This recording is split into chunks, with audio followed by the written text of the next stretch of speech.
Voici un secret dans la dimension de la bouche consacrée. La bouche consacrée te permet de garder ton dépôt et permet à ce que tes paroles s'accomplissent. Quelqu'un qui a une bouche consacrée conserve la plénitude du Saint-Esprit et lorsqu'il parle, ses paroles se réalisent. La consécration s'accompagne d'un caractère et le caractère est soutenu par des habitudes.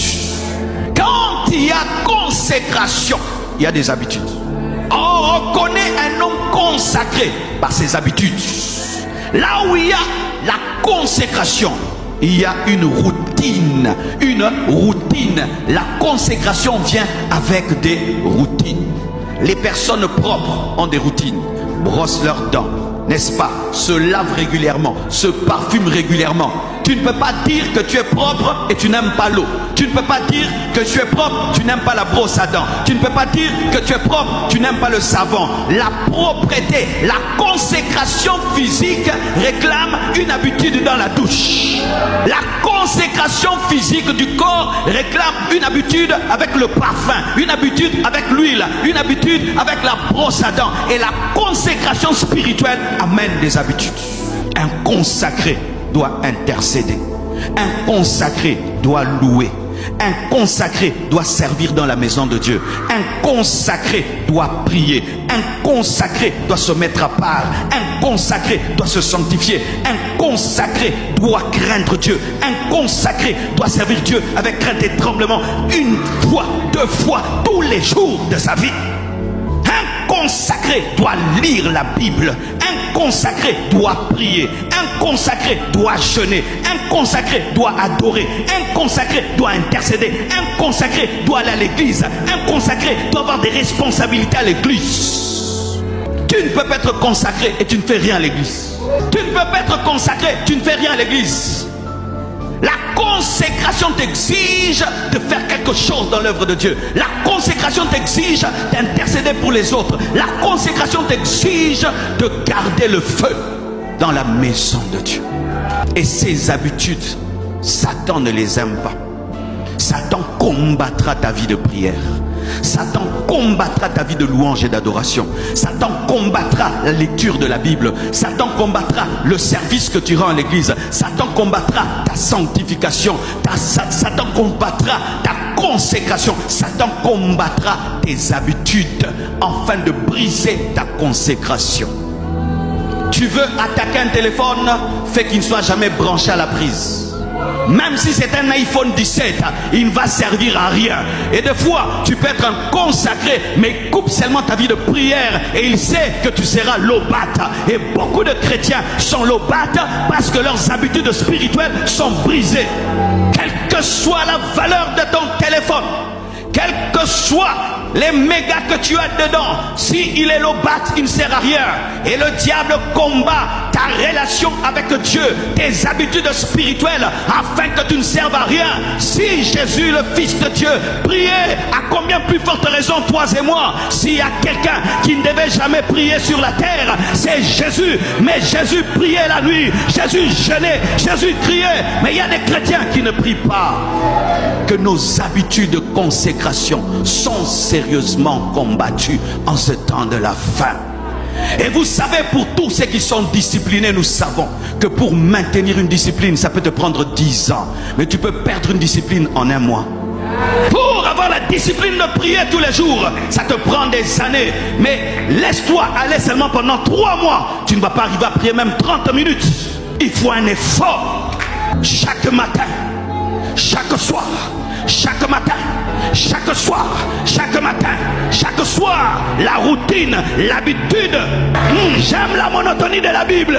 Sainteté, sainteté, sainteté, amour, amour, foi, foi, foi, foi. On ne changera pas, c'est ainsi. Aujourd'hui, les gens veulent qu'on leur crée une vie chrétienne sans monotonie. Ça n'existe pas. Vous avez cru à une vie chrétienne monotone. Oh, certains même sont fatigués d'écouter leur pasteur prêcher. Tu vas me voir dimanche, tu vas me revoir mercredi, je vais te prêcher vendredi. Tu vas grandir avec moi, nous grandirons ensemble. Aimez la monotonie.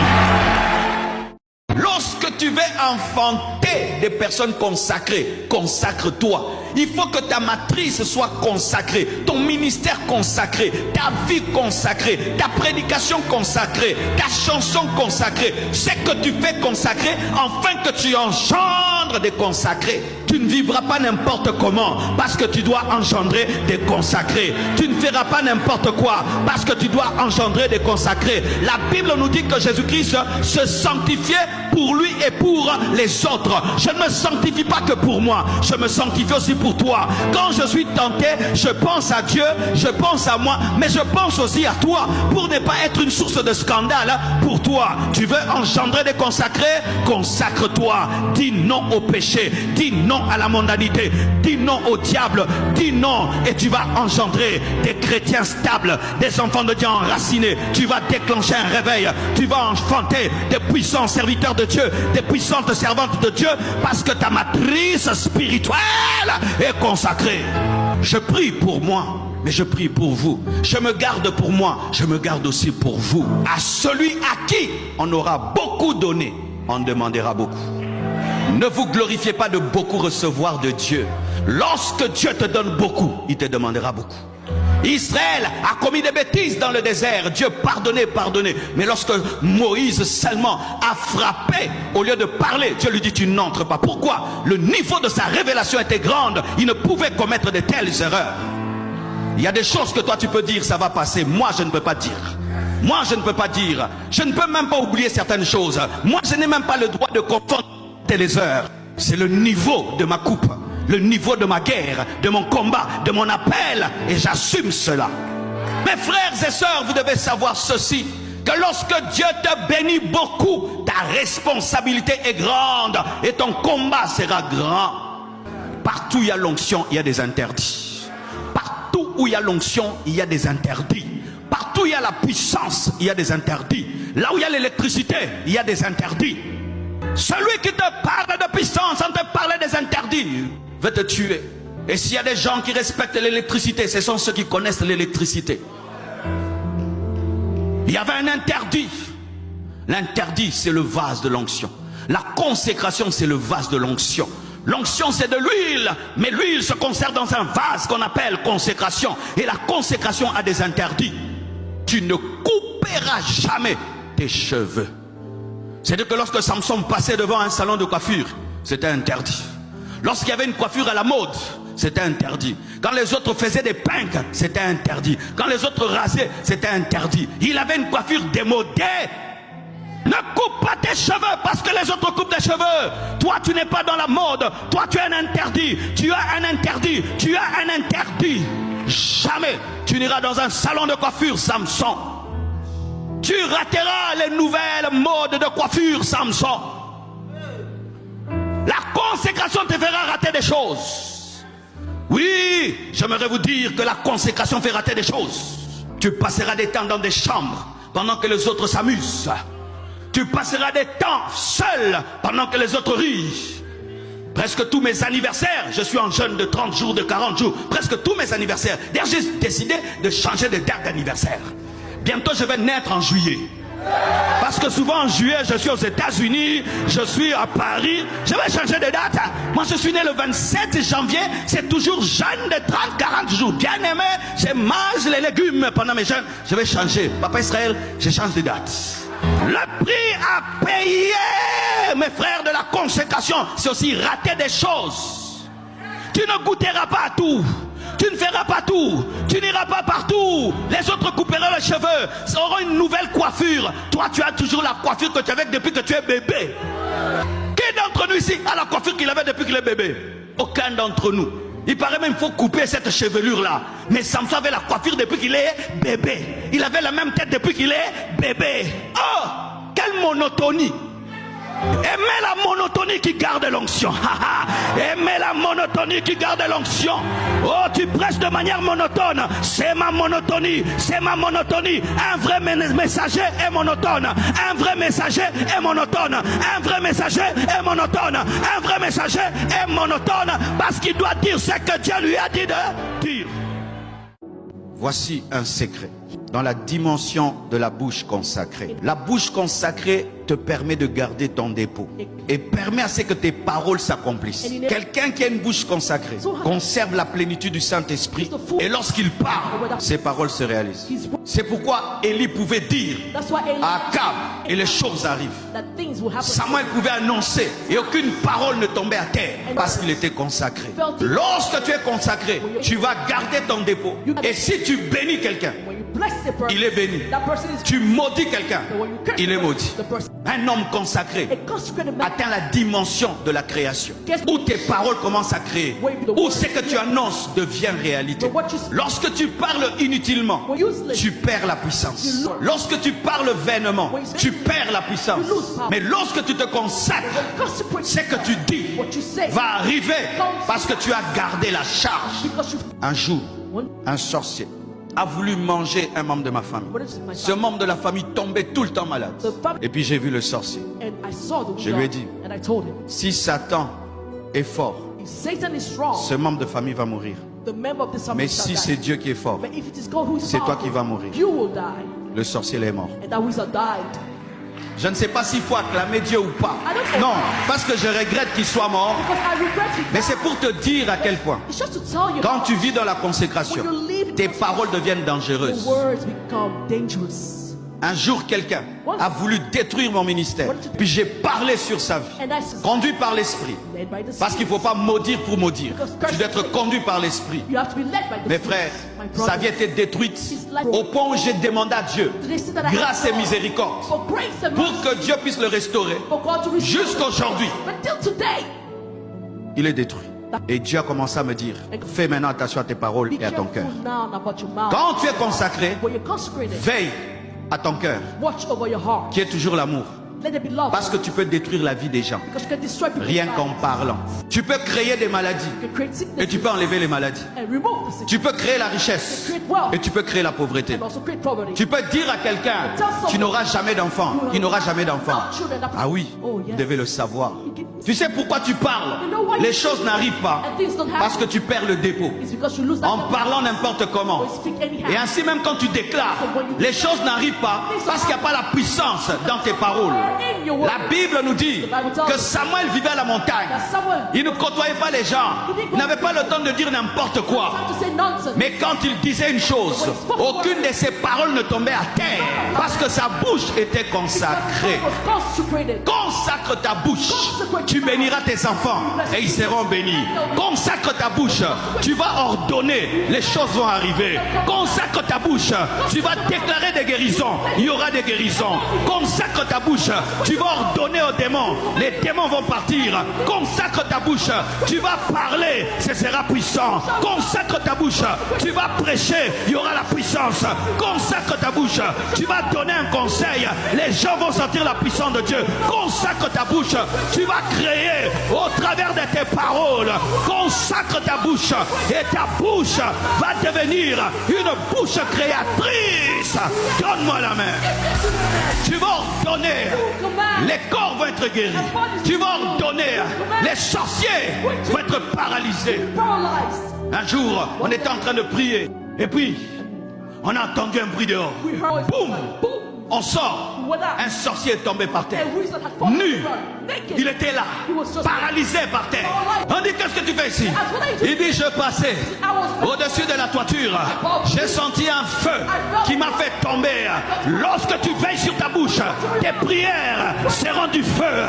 Tes prières seront du feu. Tes prières seront du feu. Tes prières seront efficaces. Consacre ta bouche et ta prière sera puissante. Consacre ta bouche et tes déclarations seront puissantes. Consacre ta bouche et ce que tu dis va devenir dangereux. Consacre ta bouche. Tu n'as pas de puissance parce que tu pries. Et puis tu parles mal. Et puis tu dis, Satan, les démons, ils ne vont pas obéir. Tu es low bat. Tu es low bat. Tu dois peser tes paroles avant de dire. Et là, vraiment, c'est mon école ces derniers temps. Maintenant qu'avant de parler, j'ai réfléchi 1000 fois.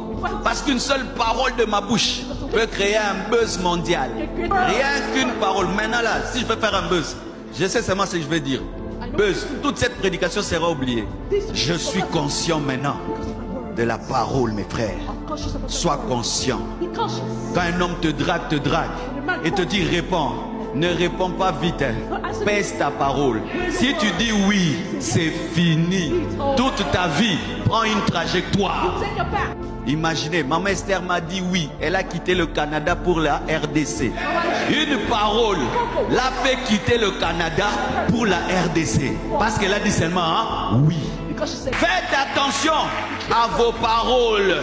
Veillez sur vos paroles. Ne parle pas à la légère. Consacre ta bouche. Il y a des gens quand même, tu les bénis, tu sens que ce frère ment. Tu sens. Tu vois ses yeux brillent quand on dit à la femme, promettez-vous d'être soumise. Tu vois, ses yeux brillent, tu dois être soumise. Et quand tu dis, seras-tu fidèle à ta femme? Il dit oui, par la grâce de Dieu. Quand il dit par la grâce de Dieu, ce n'est pas qu'il compte sur la grâce de Dieu.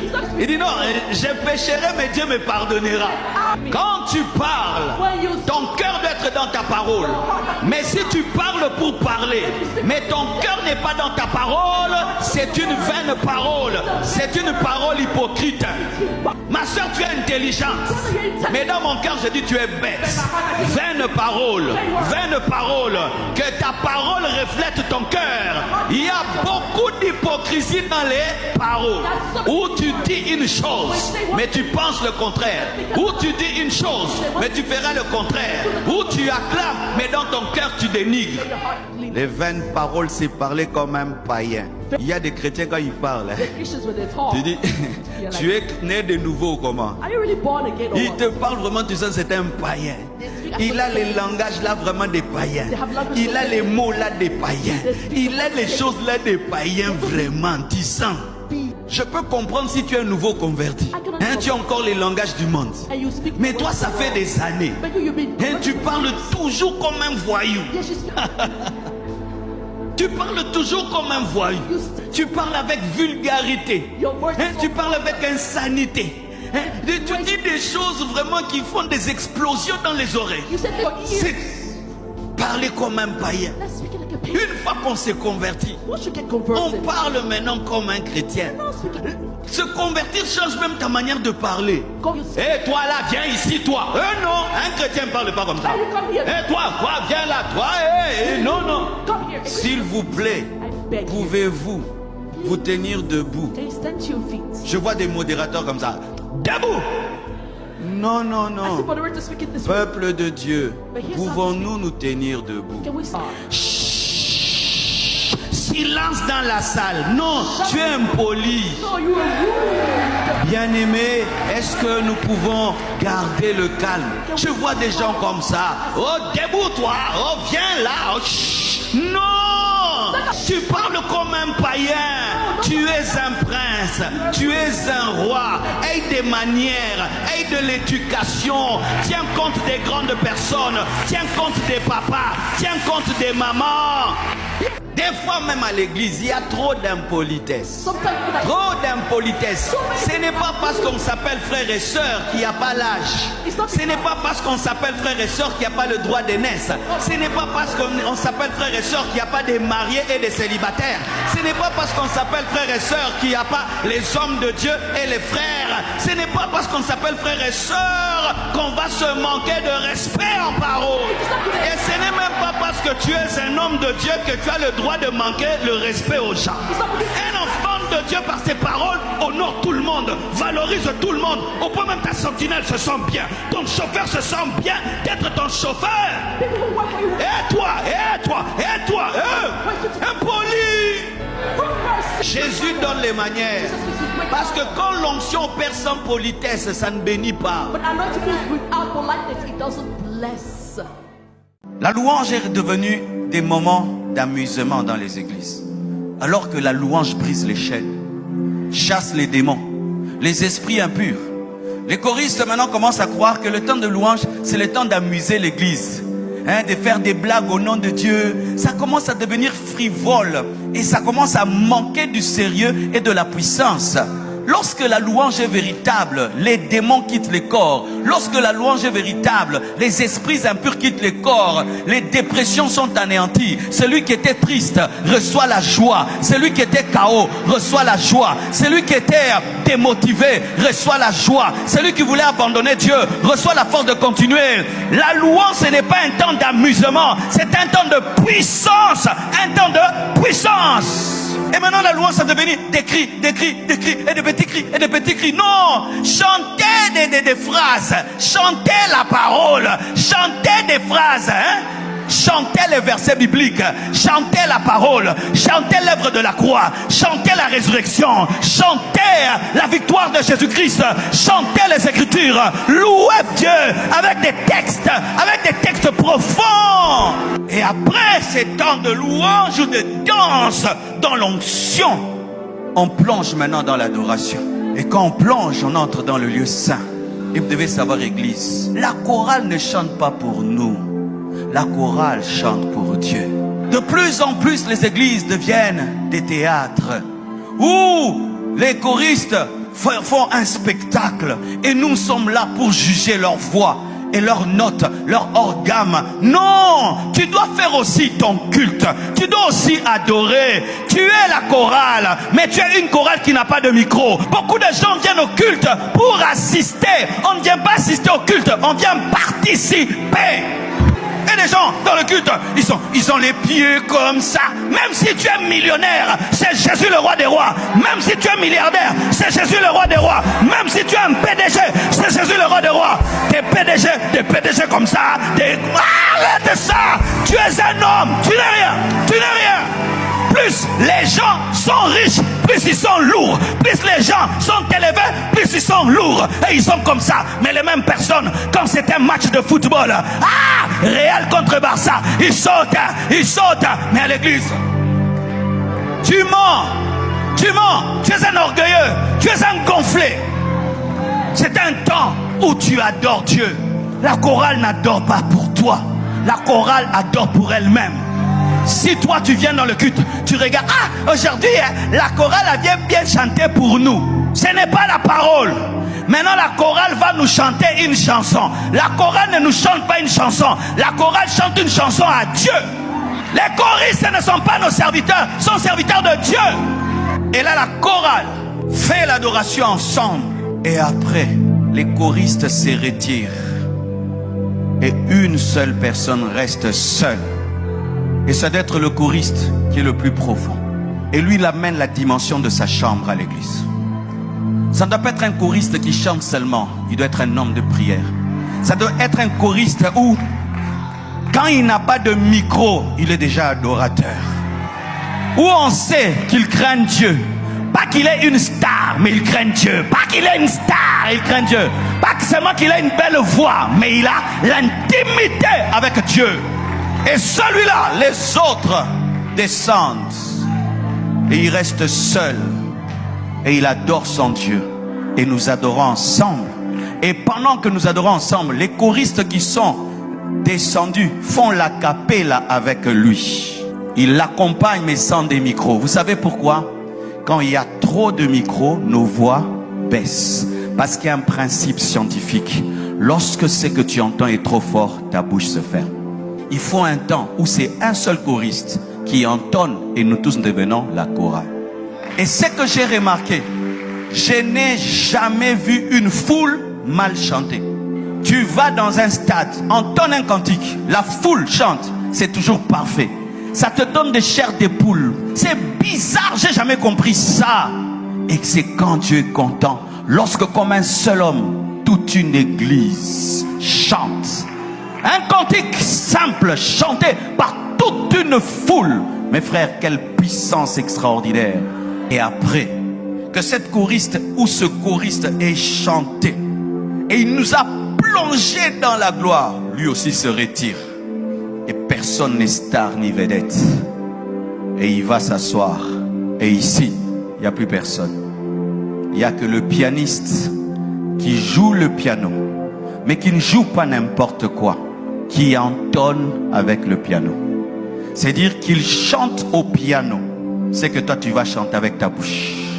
Tu vois même, rien qu'en le penser, tu vois déjà comment l'atmosphère a changé. Et là, ça fait quoi? Les bébés spirituels ont l'expérience de la présence de Dieu. La sainteté de Dieu vient de sorte que même avant la prédication, les gens sont convaincus de péché. La sainteté de Dieu vient de sorte que le malade est guéri. La sainteté de Dieu vient de sorte que celui qui a perdu la vie de prière retrouve la vie de prière parce qu'il ressent à l'église la présence de Dieu qui ressent dans sa chambre. Et là, selon le temps qu'il y a et ce que Dieu fait, parce qu'il arrive des fois, quand le pianiste joue ainsi, il y a une telle gloire que tu n'arrives pas à prêcher.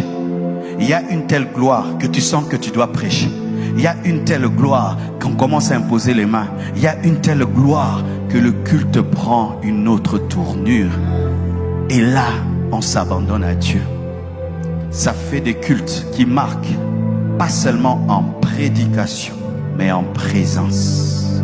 Et lorsque cela est fait régulièrement, vous allez remarquer que les gens ne vont plus commencer à fuir l'adoration, mais vont la rechercher.